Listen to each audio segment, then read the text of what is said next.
All right, sounds good. Yeah.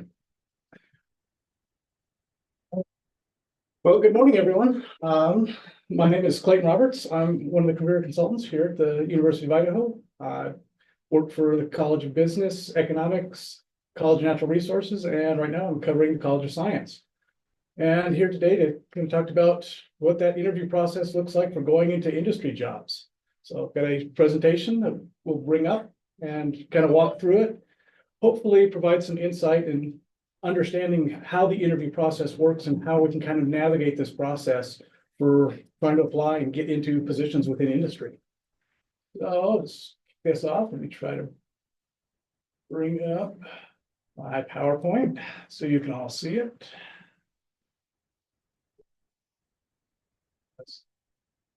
You click that little share button at the bottom. Oh, yeah.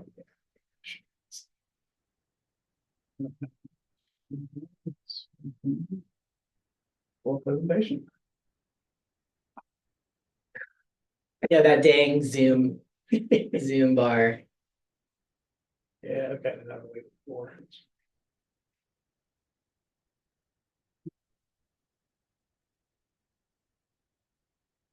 There, that gets out of the way.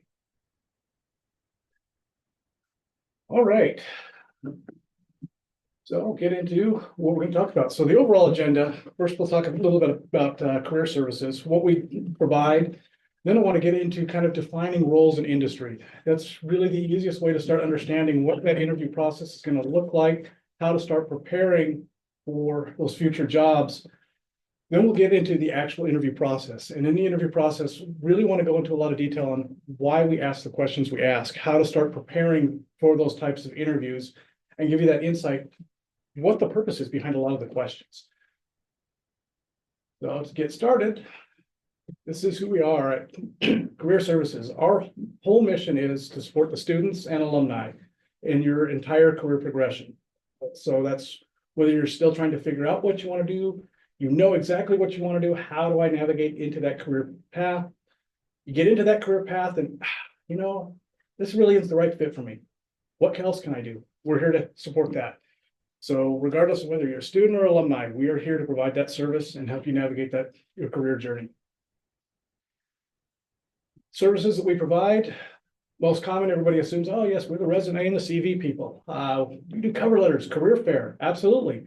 But we also help with, again, that major, that career exploration, grad school applications, internship, job searches, interview preparation. That becomes a large one. That's probably one of our biggest appointments this time of year because everybody's working, trying to get ready to graduate and get into those jobs. But then we also help talk about how to negotiate for benefits, networking aspects. So all aspects of career readiness. If you're looking for services, you can come to our career service website. From here, you can schedule appointments with us. We've got them broken down by each college or what your area of interest is, and schedule a time that works best for you. We also list our full list of career resources available.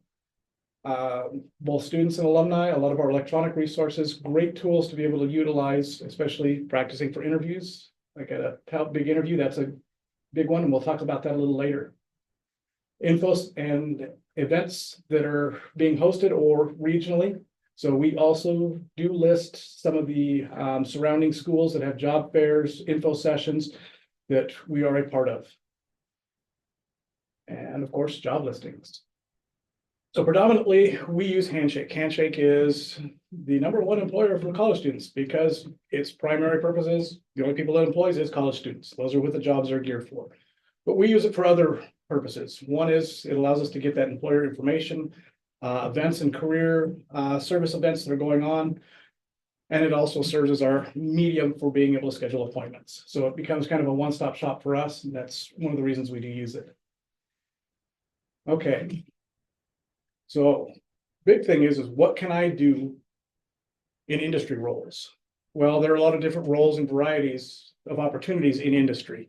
So what I really want to do is just kind of break this down into its functional areas. So traditionally, there's management positions, operations positions, finance and accounting positions, sales, marketing, and research and development. So these become those kind of fundamental areas that then helps to kind of shape what that job description is going to entail and where your skill sets are going to help align, or where we may have to modify your work or your life experiences to align to some of these options. So we'll kind of start breaking down what some of these roles are. So the typical one is, yes, what is management? Well, management really is that leadership, policy creation, strategic development, future planning. Typically what we see as the managers, yes, executives, department directors, even some of your regional and sub managers that are in charge, not necessarily the direct hands-on, but they're developing the policy. They're working on that strategy. That's what the managers actually are there to do. We then also jump into what the operations side of the house is. For most business and industry, operations really deals a lot with the supply side, the managing the inputs and the outputs. Operations is also, though, the part that works a lot with the scheduling and the sequence of events. So this is where we get some of that production workers or the quality control aspect. They're really managing that day-to-day schedule and operational sequencing. Finance really encompasses a large group, and really what finance is all about is managing the assets of that organization. Assets can be viewed as either cash flow or human capital. This is why when we look at where some of finance breaks down, yes, you have the financial analyst, but this is where you have human resources, because that is that human capital, which is an asset. And then accounting falls under it, the straight up money management aspect. Additional roles, the sales and marketing, these become two distinct areas, but they're merged very similar together, because the marketing is selling the ideas, targeting the needs to the customer. Sales is then that actual engagement with the customers to deliver those needs. So this is where we see, yes, you could have straight up marketers, the market analysis, the communications team, or your sales team. The kind of collect-all group becomes the research and development. So this includes everything, your technology, production, manufacture, focus areas. Along with this is where we see a lot of the IT world. They get grouped into that research and development aspect because of its functionality within the technology sector. So those looking at going into research, this becomes that avenue within organizations that you would really fall into, is that research development aspect. Now within this, there are deviations depending upon what your interest level is. Everything from the project manager to the actual researchers, the engineers, and the conducting analysis. So a lot more heavy on the hands-on approach and the utilization of a lot of the skill sets that come out from your more advanced degrees. There are trade-offs to it, but what this doesn't mean is you don't start in one spot and you can't move around. So it's understanding what those roles and applications apply to that kind of helps create what industry is looking for and what they're going to tailor those interviews off of. So the role really is what shapes that interview. What is the need to succeed in this position?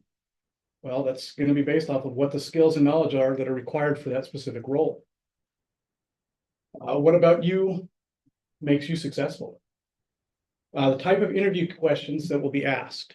So if we're looking at more of the management, the operational side, we're going to be looking a lot more at your ability to critically think, evaluate, coordinate events. What will the focus of the interview be? Exactly that. It's going to really focus. If we're looking more at the research side, we're going to see a lot more of the technical aspect and that process control.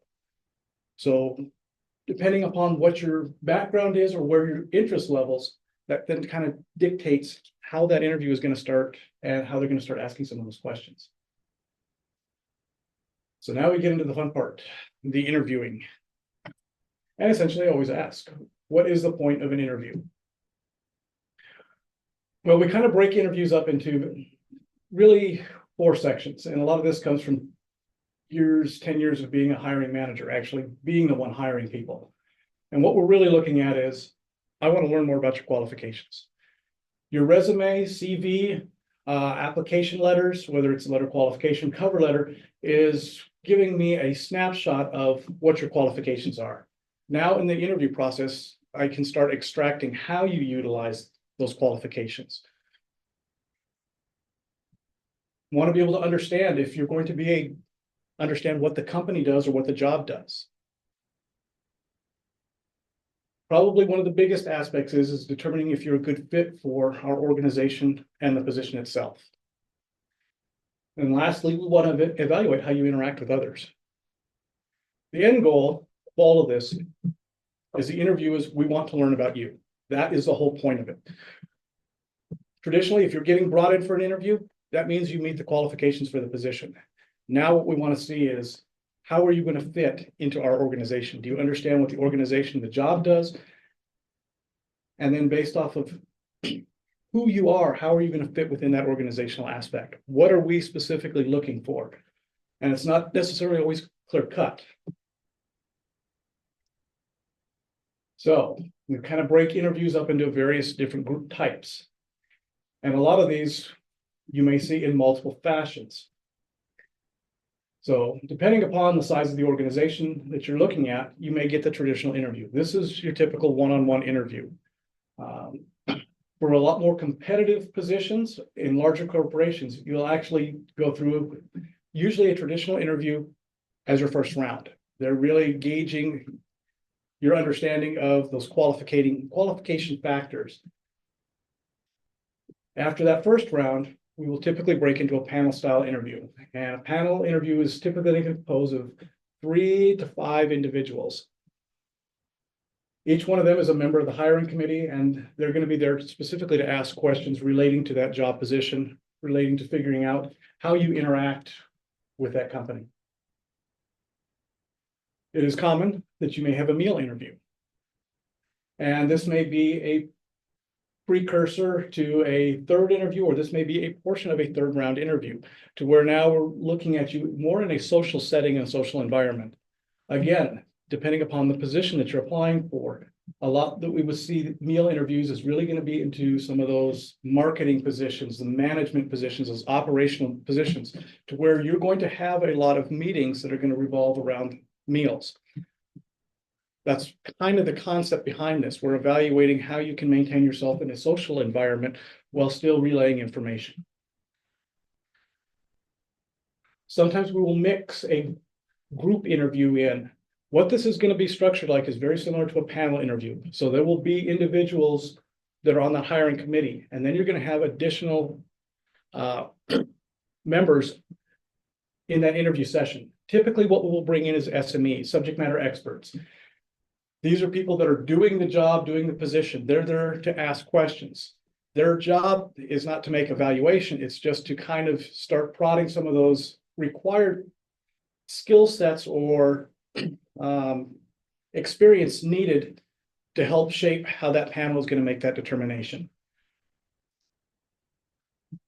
Technical interviews typically revolve around usually either a second or a third round interview. For your research and development side, I would expect to have a technical interview.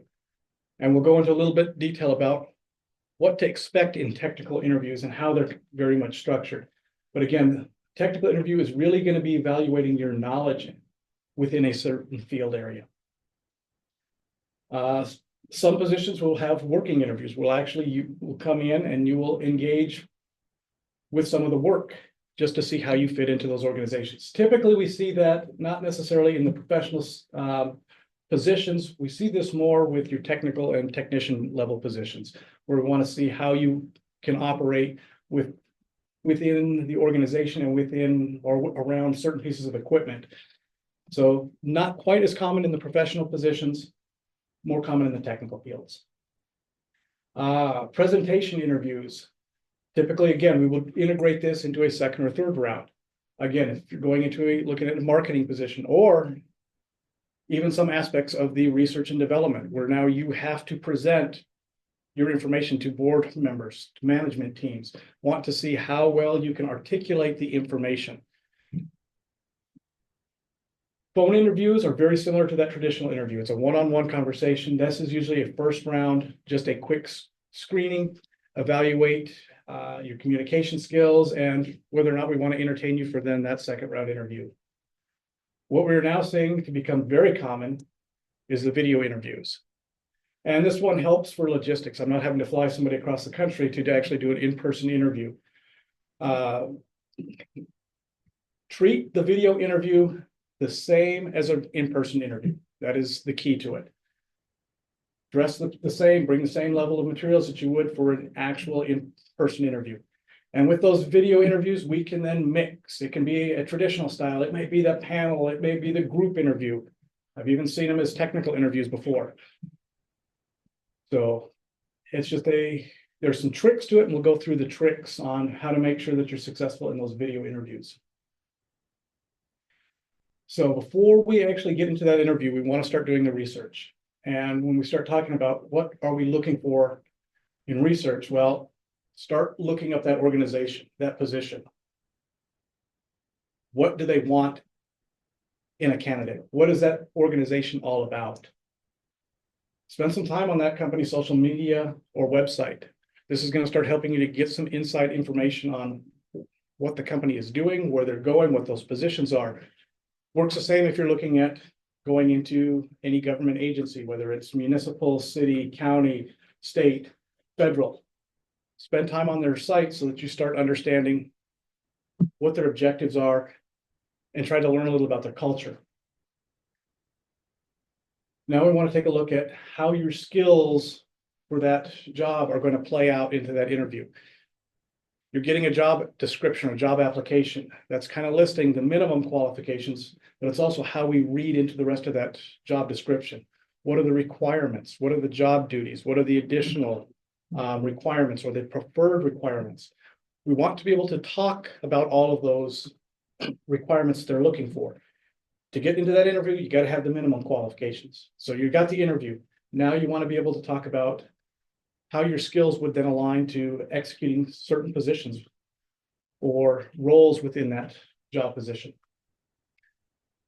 What this is all doing is it's helping the interviewer judge your interest level in the company and in the position.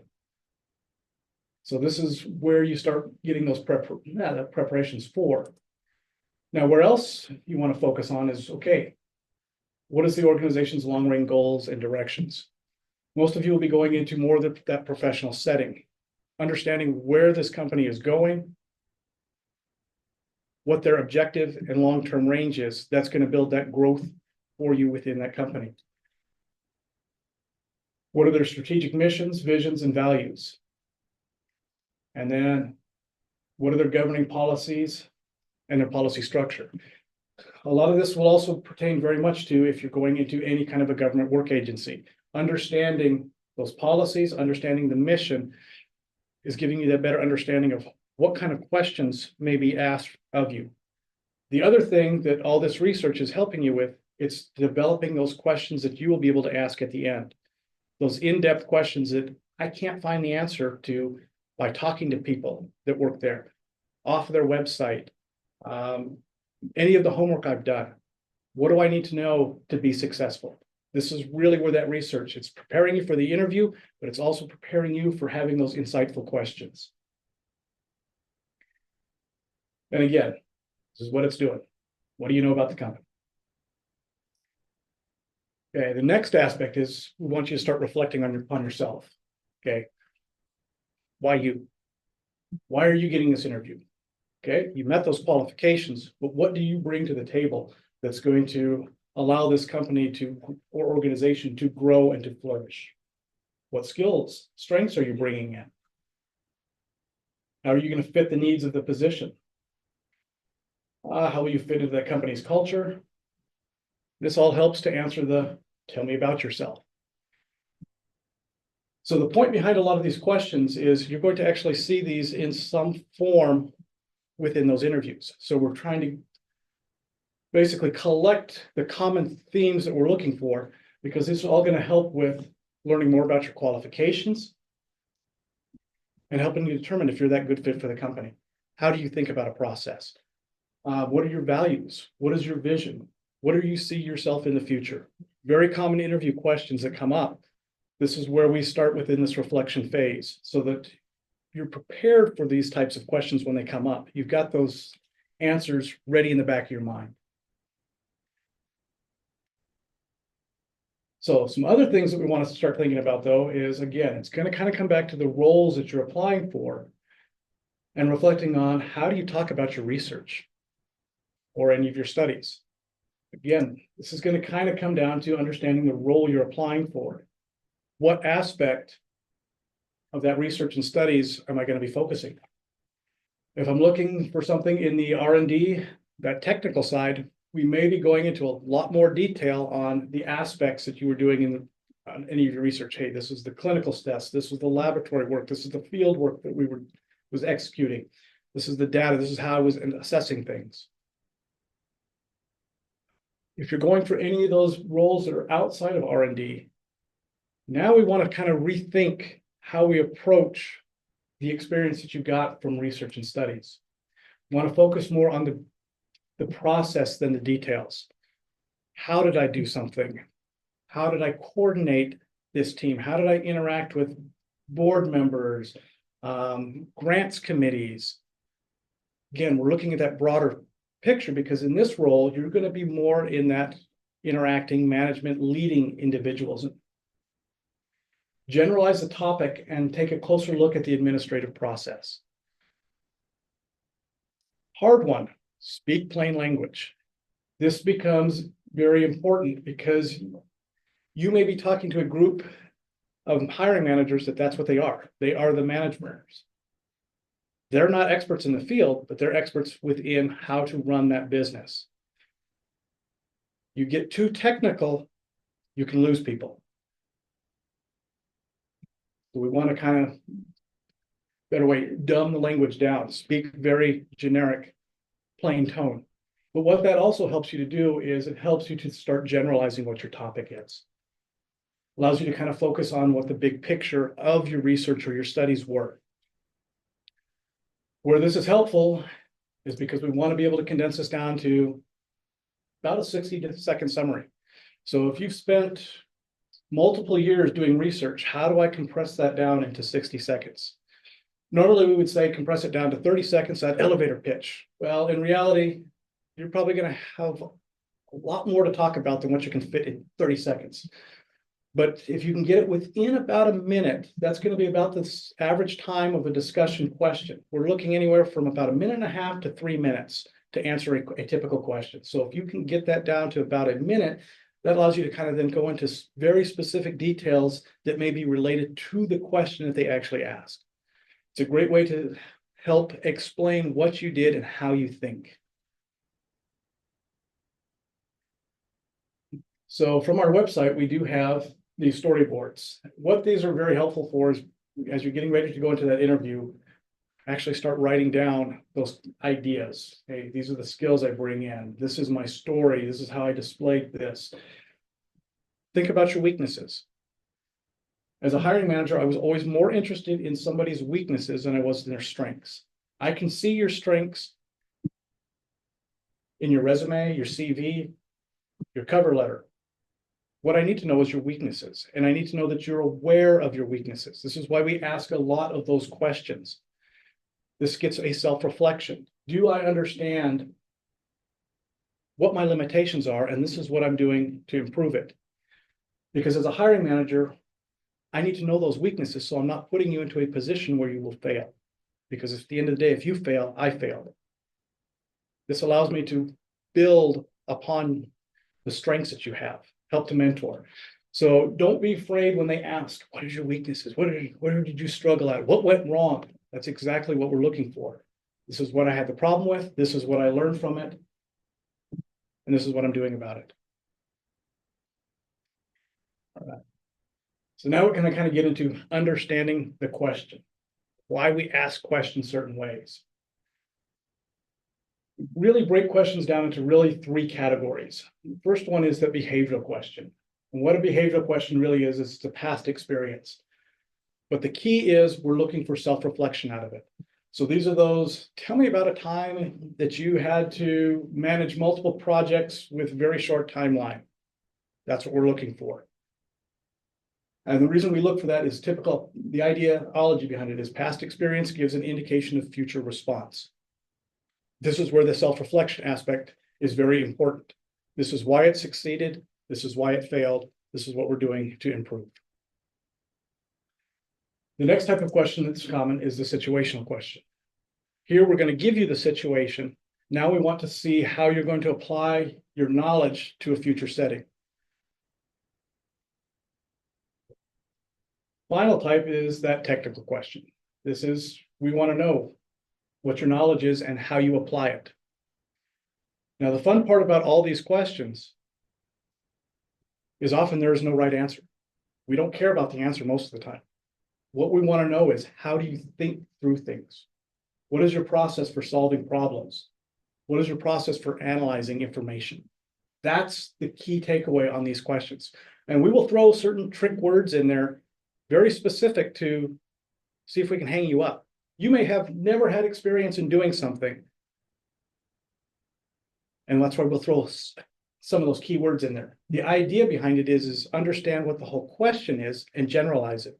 Now, where do I have experience doing that generalized experience from?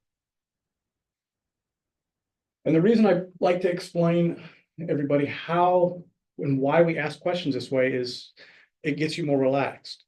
Because now if you're going into an interview knowing that in reality there isn't really a right answer, we just want to see how I think, you're less stressed about, I've got to give the right answer. This is the textbook answer. This is what has to be provided. It's not always the case.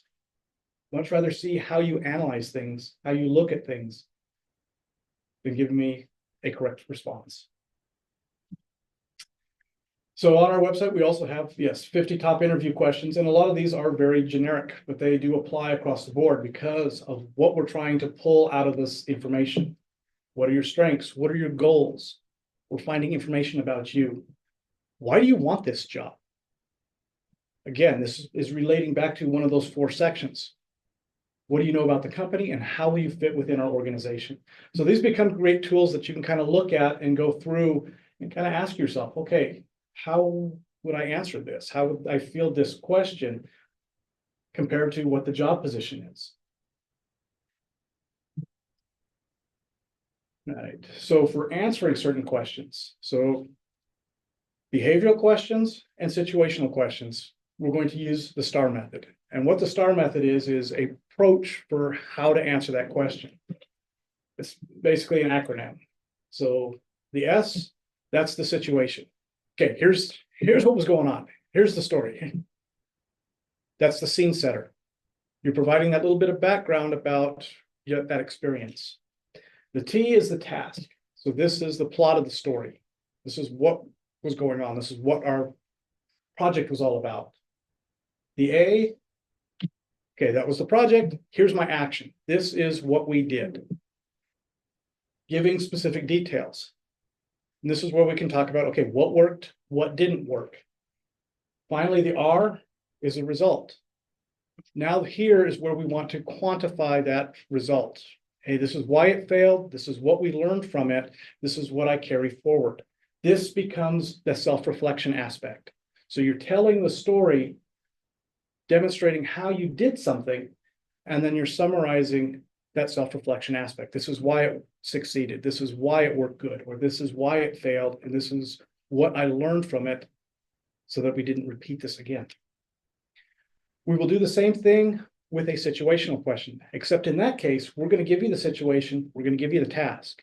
Now we want to see how you're going to think through the action and evaluating what your results will be. And so we give just kind of a quick example of how we would respond to something. And you can kind of read through it. It's really talking about, yes, as an undergrad, I had to complete a project and work at the same time. So the idea is time management. How did I manage time? Well, working on my capstone project with balancing work, because you want to eat. So I need money. Balancing those two together. My action, created a schedule. Figured out how to use planners so that I could organize amount of time needed to finish the project and amount of time for work. The result, through planning and time management, yes, kept a high GPA and still kept my job. It's that tie back together. And that's really just a way of how we answer that question. Now we get to the fun questions, the technical questions. Big takeaway on these is having the correct answer doesn't mean you have the right answer. The answer to the universe, 42. Great. How did you get it? That is what we're looking for out of a technical question. We want to understand your process. More about how and the process than the answer. Ability to see how you critically think and examine problems. There are multiple facets to solving certain technical aspects. Looking at things, that's what we want to see. How do you assess a problem? How do you work yourself through that problem? How do you apply key concepts? Making determinations. Sometimes they may give you a problem that you may have to mathematically solve. Pick easy numbers. Reason I recommend picking easy numbers is so you don't get hung up on the number. Because again, we're not worried about you adding, subtracting, dividing, multiplying. We want to see that process. And this goes across the board in most of those technical questions, regardless of what the field is. We want to see your process, how you look at information, how you look at a concept, how you develop a research plan, what you take into effect. That becomes that key takeaway for technical questions. It boggles people a lot because I want to solve it. I want to get the right answer. Most of the time we don't care because I need to see how you think about a problem and how you're going to integrate with our team, how we look at the problem, how we look at solving something. Okay, now before the interview, it's how do we dress? For most of you, this is going to be professional. You're getting advanced degrees. You're going to be seen by industry and by government agencies as professionals. Now, often we tell you, you dress for the position. If you're going into I'm going to be a field biologist. Okay, business professional may be at that lowest level you go. Typically, we would recommend business or full business professional because it's not just about what the job is, it's what you're going to be representing then within that organization. Are you going to be a face that people are going to see that you represent the company, you represent the organization? This is why we want to dress professional, is so that that company now or organization is seeing you as the professional that you're applying for.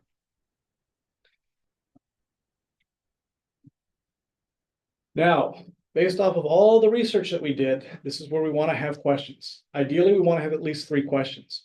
And we want stuff that's going to be insightful. This is information that's going to help me succeed within the organization, but at the same time, I can't find anywhere else. So questions like, can you tell me more about daily tasks of this role? If you want me to succeed, I need to have an idea of what I'm going to be doing day to day. What will the top priorities of this position be in the first 3 months?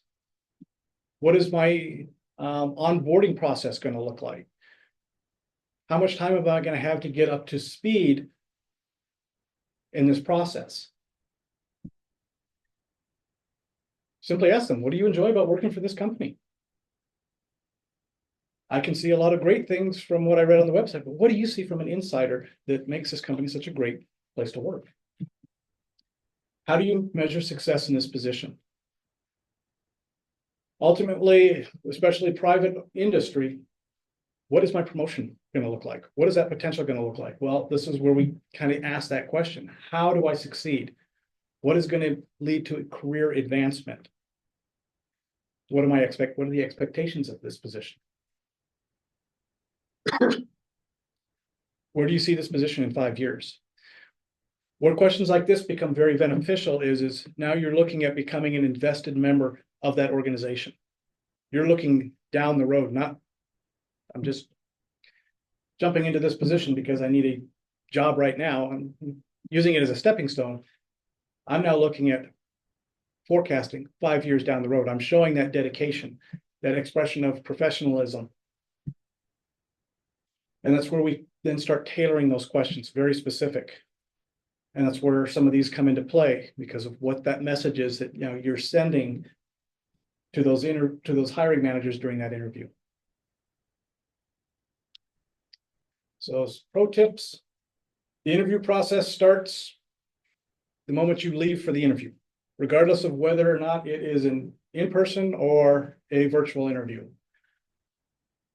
I always liked in-persons better because you get maybe 15 seconds to calm down from the time they call you from the waiting room into the boardroom. Keep that in mind. Your virtual interview, as soon as they admit you, that interview starts. They're starting to make those assessments and those evaluations. Try to use names and invitations, greetings when appropriate. I always wanted to give first names because what I want that conversation to be is a conversation. As I'm interviewing, I want you to be relaxed. First names has a tendency to make people relax more. It's more of a social greeting, a social encounter. Sometimes you're going to run into where they're going to stick with professional titles.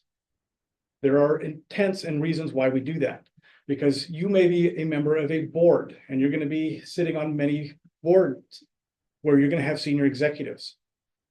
How can you handle that level of pressure? How do you respond to individuals? So there are various reasons why we will use certain names because what we're trying to evaluate in the process. It's a challenge. I know it's a challenge. We want to try to keep it as a conversation because again, the intent behind that interview is to learn about you. The more relaxed and conversational it can become, the easier it is to make those assessments of how you're going to fit in with the organization. This best way to get through this is practice. Okay, take notes after. Make notes of who you meet. Don't be afraid about bringing a notepad in with you. I also recommend bringing your resume, your CV, the job posting, your cover letter, anything you submitted. It may be months from the time you submitted all that information to the time you get that interview. Sometimes they'll bring something up that was on there and you may have to look down and refresh your memory. They ask a question that you're not quite sure of. Absolutely take a note. What that's showing is engagement within the process. Body language conveys a lot. Try to smile. It's okay to use your hands. It's okay to move your eyes around. You don't have to sit there upright, hands on the handle, on the chair handles. We want to see how you respond. We want to see who you are as a person, because that's going to give us those indicators of how we're going to be able to fit you into the organization. Okay. If you get virtual interviews, treat it the same as an in-person interview, except now you've got a lot more technical stuff that you've got to check. And part of it is going to be finding a quiet space. You want to make sure that you are the center of attention in that interview. So no outside distractions, nothing moving around. You want to take a look at your background.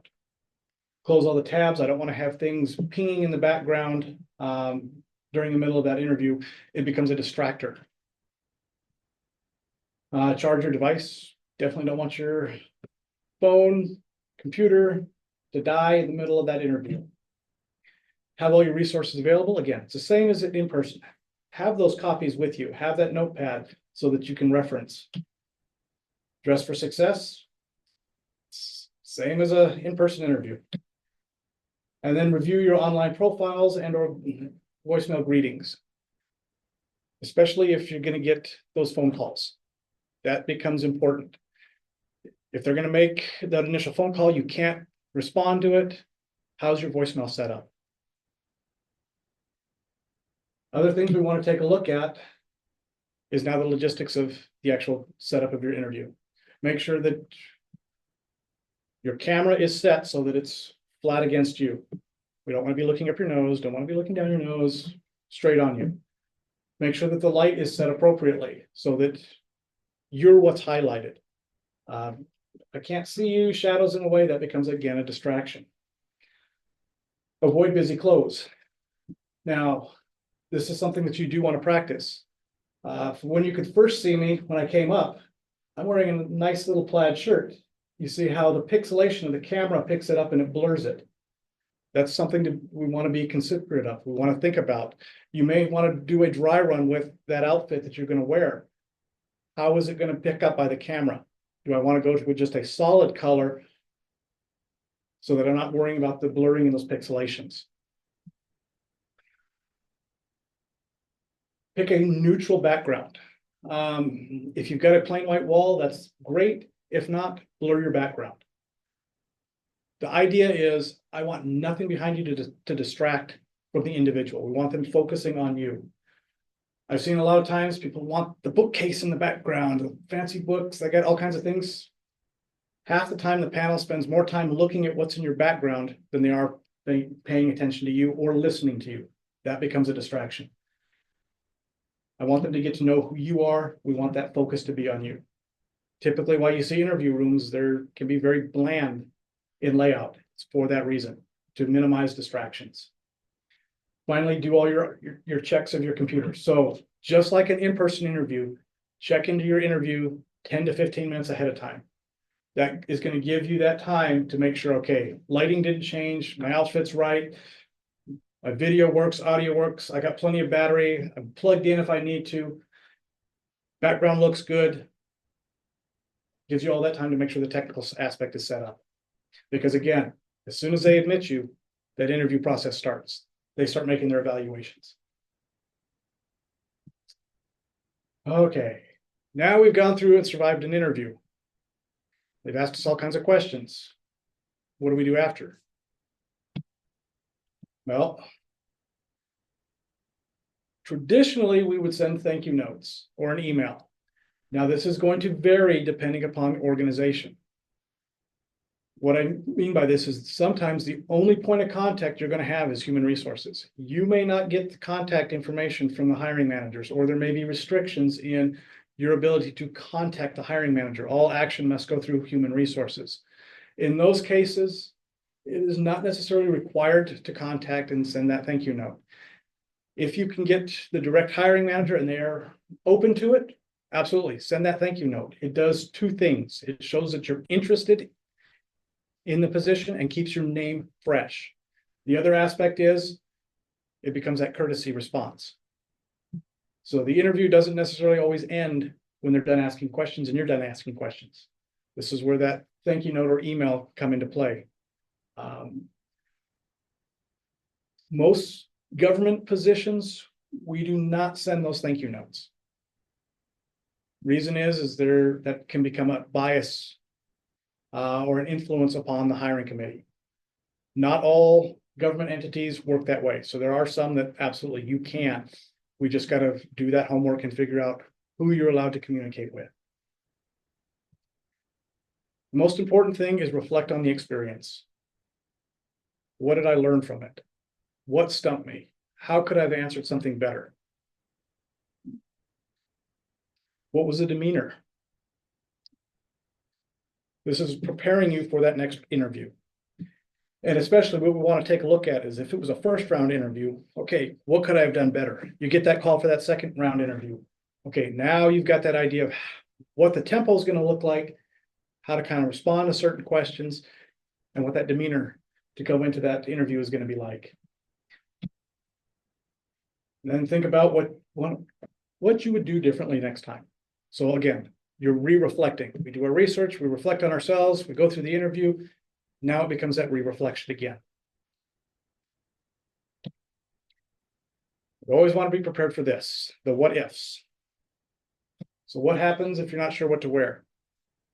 Well, you can reach out to us. You can actually reach out to people at some other companies. What do you wear on a regular basis? What is the professional attire?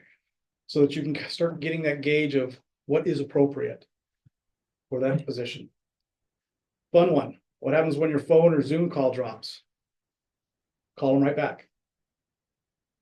We've been doing Zoom and phone interviews for a long time and understand cell signal becomes problems, times of year, internet drops. Oh, my internet just switched over to my phone, my hotspot. You lose the signal. Call them right back. You blank on an answer. Don't be worried. Take a second to pause. Feel free to ask them, can you repeat that question again? I didn't quite understand, or I didn't quite hear the intent. What you're doing is you're resetting that question for them. you don't have a direct answer for the response, be honest. I've never had a situation like this, although I have had a situation very similar in X, Y, and Z. A good hiring manager will recognize those blanks and they may ask a probing question, a follow-up to it, to try to get you restarted. Sometimes they may, okay, let's move on to the next question. Having no answer or blanking does not mean it's the end of the world. We understand that. We know people are going to struggle in certain aspects. We know we ask some tricky questions at times. How to get you to respond. So said usually the easiest is simply ask, can you please repeat the question? I didn't quite catch all of that. Allows you to reset. And then what that's doing is it's buying you time. It's buying you maybe an extra 5 seconds to start thinking about how I might craft a response. You still need help preparing for those interviews. This is where we come into play. So on our website, we have a link for Big Interview. If none of you have ever gone through it, this is a fun interactive tool. This is a you and the computer. And what it does is it uses AI, camera on your phone, camera, laptop, to actually send you through a virtual interview. The program itself will actually ask you questions. And then it's going to record your conversation. And it's going to give you metrics on that. And then you can replay it. And you can compare your metrics to how you responded to the question. Where this one becomes very helpful is any of those video interviews. Because it also has a counter. It's measuring how long your response was. Well, I thought I talked for a minute. Oh, I only talked for 20 seconds. Maybe I want to try to extend my response a little longer, get it closer to that 3-minute response. There's all kinds of metrics tools that can be used on this. It will give you evaluations on how many times you say in a minute. Especially when you play it back and, oh, really, I did say 15 ums in 1 minute. But it's going to give you some of that information. Within here, we've got various tabs under the interview section that you can kind of go through. Various ways to start preparing. It'll give you feedback on even your background setting, your audio, your video, as well as asking you questions. So if we come in, we can go through interview practice sets. And we've got a whole list of various types of mock interviews that you can actually go through, depending upon industry, competency, government, hey, applying for graduate programs. And what this program does is it actually polls employers and employees to get questions. So you're actually getting relevant questions to particular fields that it's going to ask you. And you can go through it numerous times and it will keep data on how you answered certain questions and it will keep shuffling questions on you. So you can get a lot of practice how to answer questions and going through mock interviews through this way. Probably one of the best ways is after you get done playing with Big Interview, you get set, come see us at Career Services and schedule a mock interview. It's one thing to do it with a computer and nobody else is seeing it. It's another to actually get in front of people. This becomes, especially if you're not comfortable in those kind of settings, we can run all kinds of different scenarios on you. We will tailor those interviews very specific to the field that you're applying for. Then we can have fun. We can have good cop, bad cop, neutral cop. What this is doing is one person is always smiling in your response, one person is frowning, one person is not doing anything. How do you respond to those interactions? Are you focusing now more on the question and your response than the people in front of you? How can you neutralize that environment to make it more of a conversation? So those become various tools that we can kind of play with to help you become more comfortable conducting interviews and how to really express yourself, your skills, the research that you've been doing, and what that role is that you're trying to apply for. And with that, I will open it up to any questions.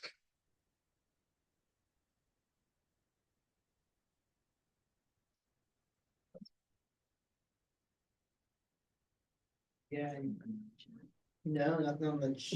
Yeah. Oh, actually, wait. Oh, someone's asked if we can have a recording of the workshop. Yeah. Fortunately, that was done. Yeah. Yep. I'm recording it. I'll have it up on the on the COGS Canvas page or the COGS YouTube page. You can find this afterwards. Somebody also, I'm just gonna say right now, there's somebody in the chat just put a question about how to negotiate salary, but I would say that we actually have a salary negotiating specific workshop coming up in I think 2 weeks. If you're interested in hearing kind of a more. Oh, absolutely. On that, yeah. But some of that process goes into the preparation for the interview, Yeah, doing that research. yeah. So, yeah, more to follow with the negotiation part. Yeah, we'll have a whole session on that. I'd say. Yeah. Anybody else online have any questions?